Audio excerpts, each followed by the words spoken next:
NXT. It's been fun. It was a great way to go out. But unfortunately, rest in peace. It's time to move on. As this was exactly what I was hoping for. Well, not what I was hoping for, but what I expected from NXT TakeOver 36.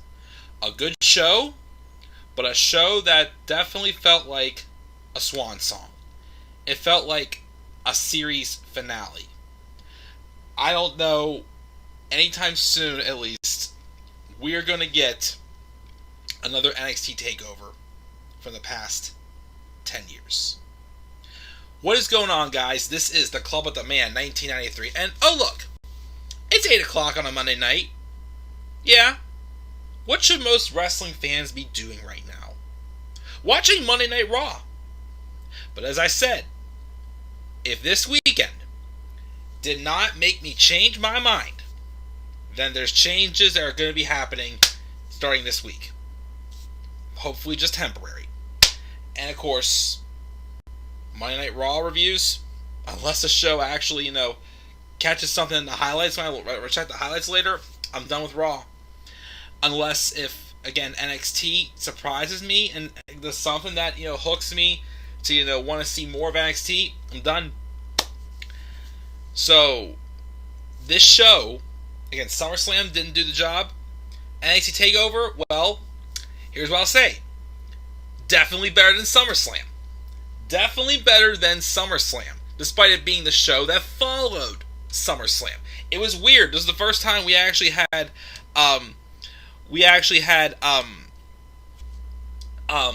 what's it called?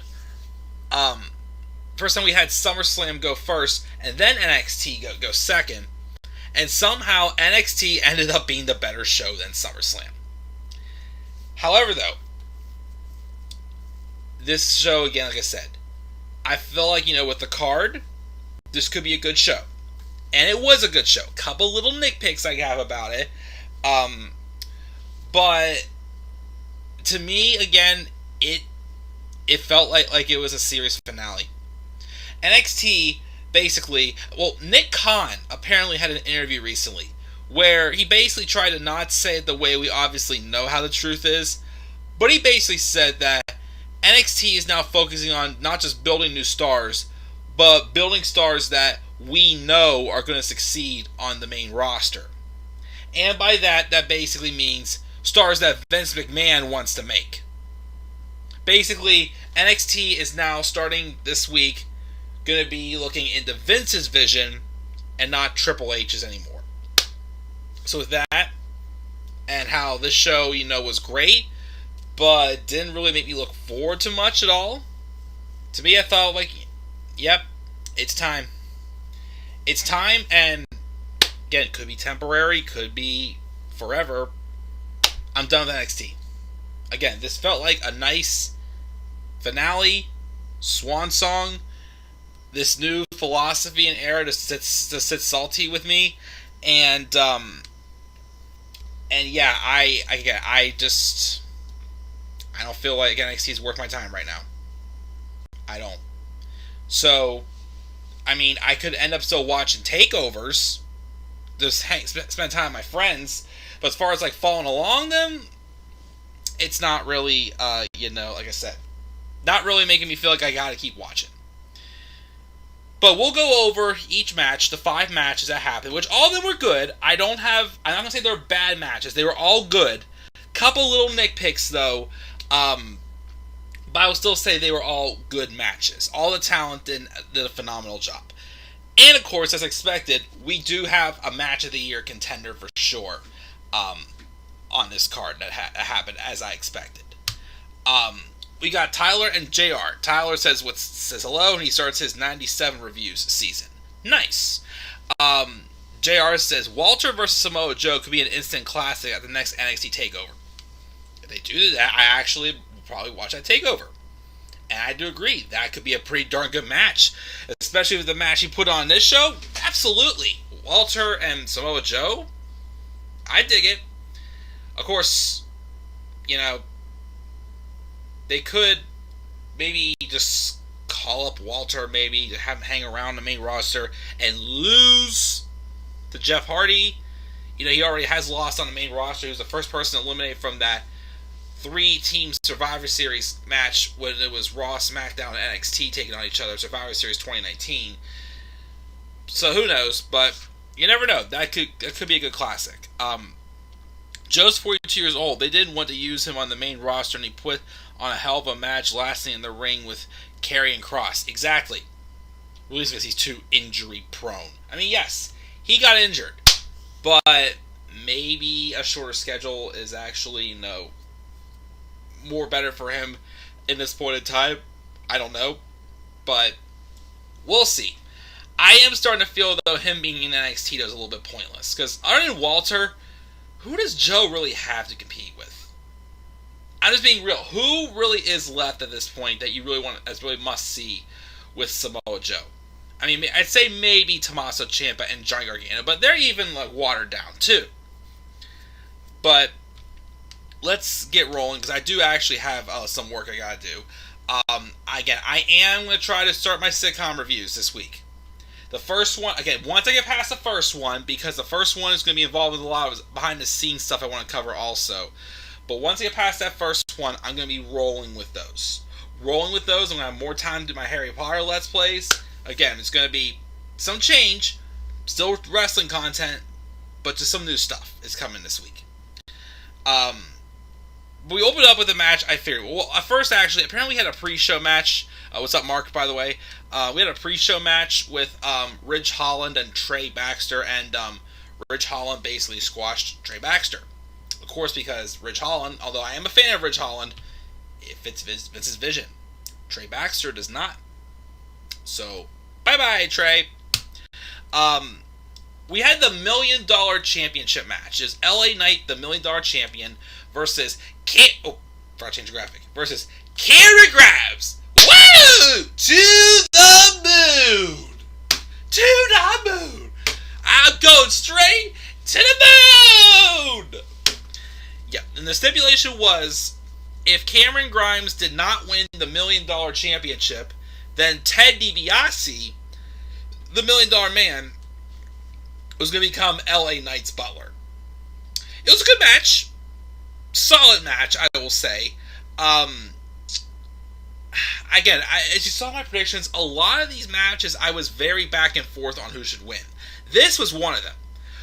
Like I said, I kind of wanted to see, I like, okay, I'd be fine if Grimes won, but part of me kind of wanted to see LA Knight win.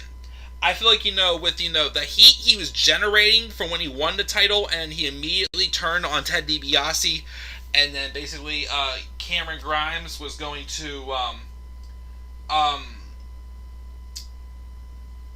Cameron Grimes was going to get a little more sympathy on his babyface, and then LA Knight was going to get more heat built on him. But actually having Ted DiBiase, the $1 Million Man, a Hall of Famer, as his butler would have been interesting. Grimes winning, fine.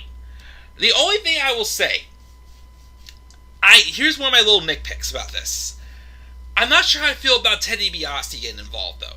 I mean, yes, he looked like he was in good shape, but unless I missed something, unless Knight, provoked DiBiase, Grimes winning thanks to DiBiase's help was a little odd to me.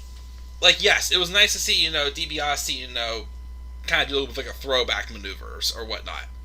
But my thing was again, Cameron Grimes is the face.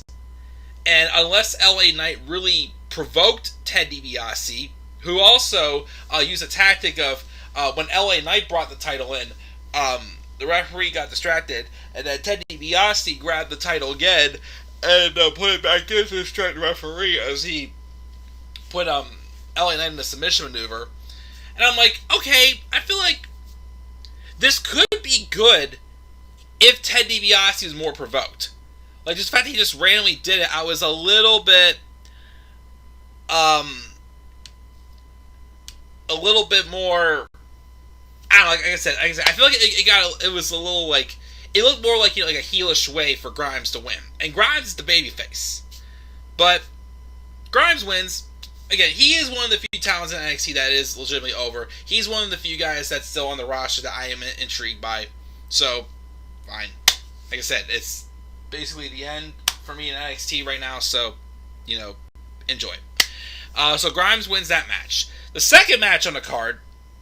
Now, here's the other thing I'll say about this card. I felt like they should have had the match that I knew was going to be match of the night here, because you had the two not as hype matches, the women's title match and the $1 million title match should have either opened and then number 3, because they needed a cool down match after that third match. But the second match we got was the women's title match with Raquel Gonzalez and Dakota Kai.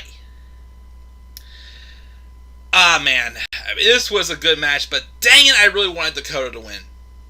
I know I listened to my one friend, literally, my friend Joe, literally tell me about how he views Dakota Kai as like the female MJF. I think, of course, he can never forgive her for what she did to Tegan Nox, which, I totally get that for sure. Dang, you can't deny how good of a worker Dakota Kai is. She is one of the best sellers you can ask for. Some of the maneuvers, the bumps she took in this match, was her literally, like, going all out. No pun intended. There was a maneuver where Raquel Gonzalez, I think, like, tried to, like, powerbomb her, on the top ropes, and she, like, tumbled over the ropes, smacked her jaw, I think, on the second rope, and then landed flat on her back on the ramp. It looked scary. I was just like, holy smokes, is she alive? Like, she is an amazing seller, amazing storyteller. You just forget, again, like, how great she is because, she's very humble. She's like how Becky Lynch basically stated she was before she, did her thing in 2018 that, yeah, they're trying to pull that same BS on us now. We'll talk about that when we talk about SmackDown later this week, when we get to a talking point stream, because that's definitely going to be something to talk about this week. But, again, like, she's one of the people, like, she's very humble. She doesn't want to get in other people's ways. She should have won the title here. She should have won the title here. The proof, and the whole story is, she's trying to prove that Raquel is supposed to be the sidekick, not her. And again, I don't hate Raquel Gonzalez. I just think she's still one of the weaker women on the roster at the title. She's not horrible. A lot of people do think Raquel is horrible. I don't think she's horrible. I think she's good. She has a little bit of work to do. Don't get me wrong. Definitely, though, like her a lot more than Nia Jax, though. But this should have been Dakota's. Like I said, my predictions. I wanted Dakota to win. This is one of those where it's like, the title changes I wanted the most was definitely on this one. I wanted Dakota Kai to win this match, but she didn't. Raquel wins, and then after the match, we have former NXT UK Women's Champion Kaylee Ray. I think the last time she was in NXT was when she was in the Women's War Games match in 2019, I think it was. Yeah, 2019. That's the last time I think we've seen her at NXT. And looks like she's basically the next challenger for Raquel Gonzalez, which, cool, but what the fuck are they doing with Frankie Monet? Like, again, if Shayna Baszler can get, like, the rocket ship pushed to the top like she got when she first came into NXT, Frankie Monet should be the same thing. She's only wrestled, like, what, 2 or 3 matches? She's been here since the beginning of the summer? Like, why are you taking so long with her? But whatever. Definitely the weakest match on the card, as I say, but, still a good match. Raquel retains, though. Would rather have had Dakota win, but it is what it is at this point. Moving on now to my moment of the weekend was still CM Punk's return. Of course, in wrestling, that is. That's my moment of the year. I know my girlfriend's watching, because I just literally saw her make a comment in the live chat. But my moment of the weekend was definitely spending time with her, but my moment of the weekend for wrestling, was definitely CM Punk's return. But my match of the weekend, this one. Walter and Ilya Dragunov for the UK title.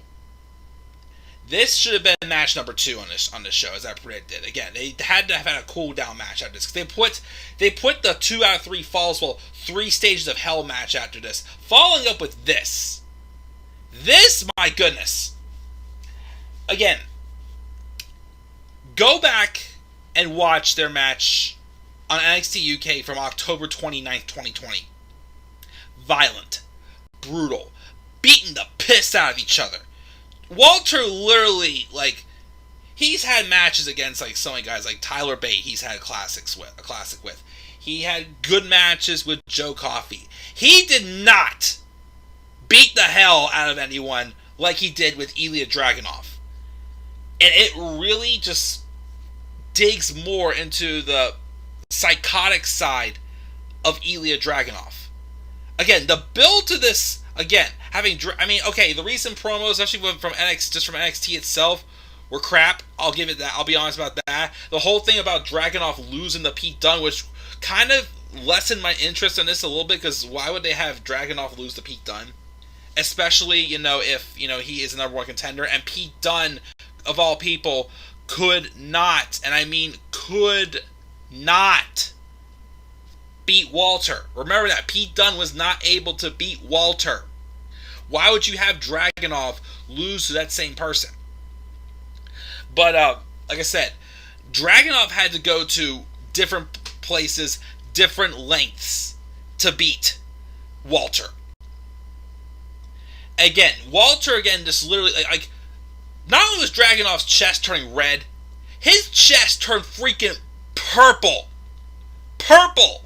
From those vicious chops. And then, there was so many times I thought Walter had him. Walter would powerbomb him. That wasn't enough. He even powerbombed him and did a splash off the top rope. Exactly how he first beat Pete Dunne at TakeOver New York for the championship. And Dragunov somehow still kicked out. You thought Johnny Gargano and his 9 lives was crazy at the 3rd fall of that 2 out of 3 falls match at TakeOver New York? This was even crazier. Some of the craziest kickouts that I could not believe Dragunov was kicking out of. It was violent and brutal. And of course the finish. You saw Dragunov hit the Torpedo Moscow on Walter 1 or 2 times or something like that. And it was not here. It was not keeping Walter down.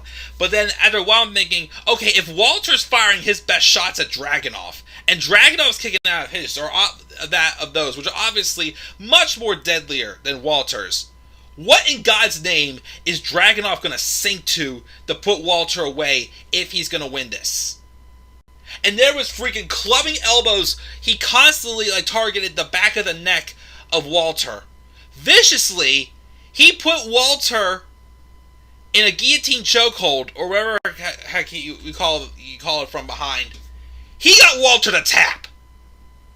Ilya Dragunov got Walter to tap for him to win the title. I didn't think he was going to give him the tap. I could see him maybe somehow pinning him, because he pinned him with the Torpedo Moscow again in a tag match, right before his match last fall with Walter. I did not think he was going to get the tap. My jaw dropped. I wish I would have brought my laptop, because I would have done live reactions for this. I was shocked. And like I said, the interest for this did hurt whenever Dragunov lost to Dunne. But now that Dragunov did lose to Dunne, I do like the idea of Walter and Samoa Joe. But a match I'd like to see a triple threat. I know Dunne may be out of here. I know Dunne's been watered down and has been a very boring heel since he returned to NXT at, Halloween Havoc last year. But I think a triple threat match. Dragunov, Walter, and Dunne. Ooh, that'd be good. This, though, was exactly what I wanted it to be. A classic, a brutal match. It looked like Walter was for real trying to kill this man. You didn't want him to, of course, but it for real looked like Walter was trying to literally, pound this guy into his grave. It was deadly. And again, the chest of Dragunov, like I said, Walter literally went lengths to just put down Dragunov, and it wasn't enough. Dragunov had to go to a place to tap out Walter. That was nuts. But I loved it. Excellent match. My match of the night, definitely my match of the weekend, and definitely, to me, an early candidate for match of the year for sure. So this one definitely gets 5 stars. Let's check the live chat really quick, actually, before we go to the last 2 matches. Yes, Ashley's saying, the facial hair is very nice on you. You should grow it out. Sorry. I'm sorry. Again, I'm just not a facial hair person. I just get very, very lazy. But when I do shave it off, I feel my best and the most confident. Just saying. That was a nice entrance that Edge had with the Brood, and then on his day, I see clearly, but I didn't know, did the 2020 Rumble Edge return, did that beat the Punk return with Rampage? Still say Punk got the bigger pop. Why are they trying to turn Becky Lynch, one of the biggest things that was going in 2019? They want to ruin that because of bad booking. We'll talk about Becky Lynch on Friday, or whenever I get to do my SmackDown review, because my schedule got all crazy, especially for Sunday. My whole week is going to be busy, so we'll have to talk about that later. Good save. Yes, indeed. I did make a good save there. Love you. Did you hear Adam Cole is done with NXT? Hopefully he'll go somewhere else and not the main roster. We will talk about that when we get to the next match. Pete Dunne versus Samoa Joe versus Walter versus Cesaro for the NXT Championship. Whoa! That'd be quite a fatal 4-way. Samoa Joe, Walter, Pete Dunne, and Cesaro. Woo! I like that. I actually really like that idea. Jeez, guys, you guys gonna bubble me up a little bit, but like I said, I gotta see things first for me to actually want to watch NXT again. Let's move on now to the match number 4. Truthfully, the match I thought that should have been the main event. I mean, you could have had Walter and Dragunov be the main event for all I cared. But I thought this was going to be the main event because it was the end of a trilogy, a big rivalry, the end of an era. Like, if there's any match that's solidified the end of an era for NXT, definitely this match. Adam Cole and Kyle O'Reilly, 2 out of 3 falls. It's 3 stages of hell. It is 3 freaking stages of hell. The first fall was a traditional wrestling match, pinfall or submission. Second match was a street fight. And then if a third fall was needed, it was a steel cage match. Honestly, this was going great. This was definitely an excellent match. The right story was being told. The first fall, though, to my surprise, was won by Kyle O'Reilly, which I figured in some ways he would, but I thought either Adam Cole would win because he beat Kyle in the regular one-on-one match they had at NXT Great American Bash, or I thought Cole was going to just waste it on O'Reilly and hurt him that he'd easily be able to win the next 2 falls. But O'Reilly won with a roll-up in the corner. During the street fight, I believe it was, though, O'Reilly, who I will always say takes the craziest bumps in the world, took some bump where he tumbled full speed ahead over the top railing and hurt his abdominal area. And he obviously sold that like gold for the rest of the match.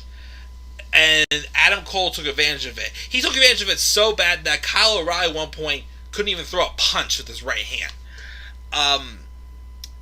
There was a couple other really cool spots though in that street fight. There was that, the usage of the chair and the stick.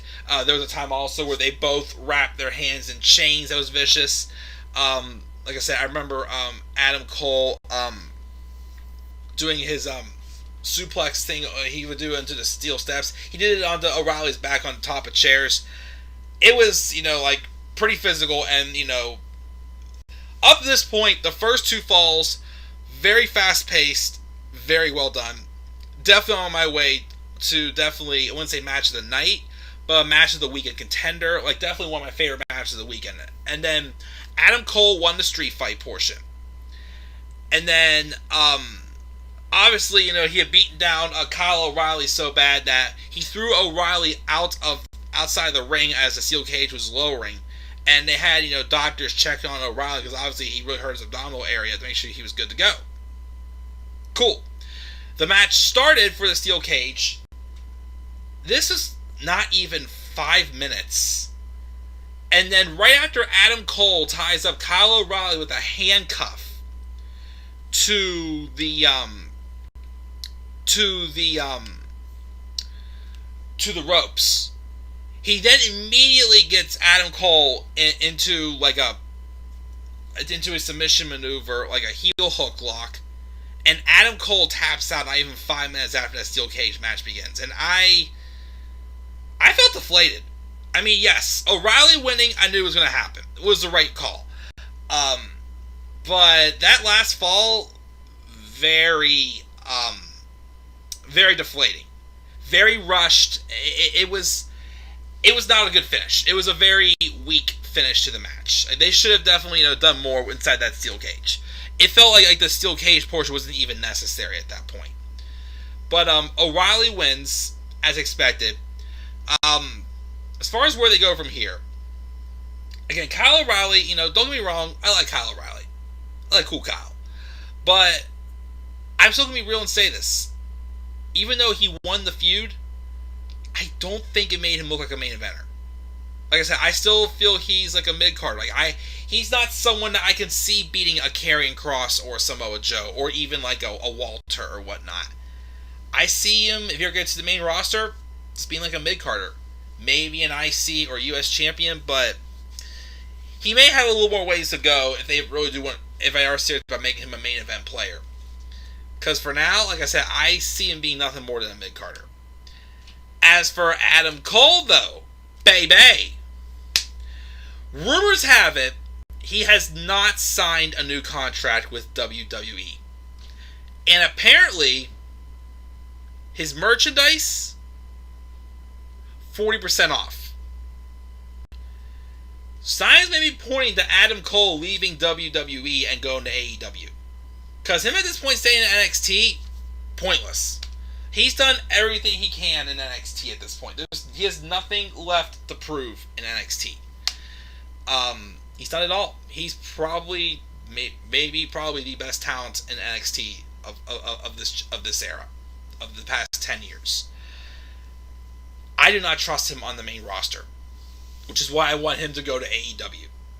And honestly, I feel like he should also, because it'll make life easier for him and Britt. Again, it'll just be much better for their lives. So I do hope this was Adam Cole's final match in WWE, well, in NXT, because he's definitely deserves to move on to greener pastures at this point. Kyle O'Reilly, he's sticking around, of course, but like I said, if they really are serious about making him a main eventer, still needs some work.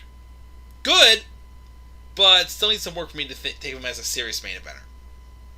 Good match, but just a weak finish. And then the main event match, Samoa Joe and Karrion Kross. It was good, kind of what I expected to see. And Samoa Joe won. A little bit of an abrupt finish, though. He did hit his enziguri that I still always think back to when he debuted on Raw, and he beat down Seth Rollins, and he hit that, flying enziguri where basically he has to kick it above head level, and he did that in blue jeans. Like, again, a man his size doing like an enziguri with that great of agility, for a man his size in blue jeans, I was impressed. And again, for his first match, and I think the last match he had was like a Raw right after the Royal Rumble last year, where he teamed up with Kevin Owens and the Viking Raiders against Seth Rollins, AOP, and Buddy Murphy. Like I said, he looked pretty good, and he also, I forgot this movie even existed. He won though with the Muscle Buster, and I'm like, holy smokes! It's the Muscle Buster. I thought first they banned that move because of what he did the Tyson Kidd, But it just shows, obviously, main roster, NXT, run by different people. Well, that's about to change. But I was like, okay, Muscle Buster, cool. And he beat Karrion Kross. Gave Karrion Kross his first loss in NXT. Bye-bye. He's going to the main roster full-time. And good luck to him, because my friend told me he apparently heard a rumor. They wanted Karrion Kross to go 0-15 on the main roster and then have Lady Scarlett debut.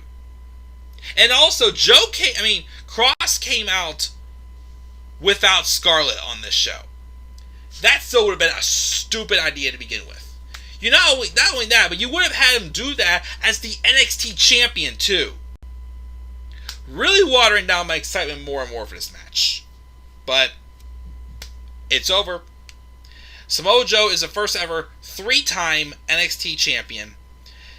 And, yep, like I said, good show. I give it a B. But, like I said, to me, just watching the show, it felt like more of like a swan song. Like, nothing on this show really felt like, okay, you have this to look forward to. It did feel like, indeed, an end of an era. So, again, NXT, it's been fun. I have some great memories from watching NXT, but, just right now, I don't see any reason to continue watching right now. Maybe someday they'll change their mind and I'll come back. We'll have to wait and see. Again, I gave the show a B. Live chat, before I go off the air. I have a whole list of dream matches in the company WWE if they would do them right, if that's all they need to put Cesaro on NXT because they're not doing anything on the main roster. Honestly, why not put Cesaro on NXT? Oh, that's right, he probably doesn't fit Vince's description. End of an era NXT review. Imagine on Adam Cole versus CM Punk match in AEW. Oh gosh. Best in the world versus Adam Cole, baby. Take my money. I love that idea. Hopefully we will get it. But yeah, that's going to do it, guys. I'm checking out. Go enjoy the rest of my evening. Stay tuned for some new content to come on my channel. Like I said, I'm not going home tomorrow. I'm going to be out most of Wednesday. Thursday, maybe expect some stuff. And the weekend, like I said, I'm going to watch SmackDown. If it's worth reviewing, I'll review. If not, I'll do just like a talking point stream. Because I'll at least see I'm at least going to read the results of what goes on with Raw. But I'm not reviewing Raw right now. Like I said, I'm easing back. I'm leaving time for things I actually do want to talk about. Things that are actually fun and worth talking about. I'm done half-assing videos for you guys. Like I said, I just want to do stuff that is fun and not do something just to do it. So that's my motto now, as it begins a new era with the man. Farewell NXT. It's been a great run and a great ending. I'll catch you guys later. Subscribe, follow me on Twitter at DeMayor93, and slap a like on this video. I'm checking out, guys. You're awesome. I'll see you guys around. Peace out, everybody.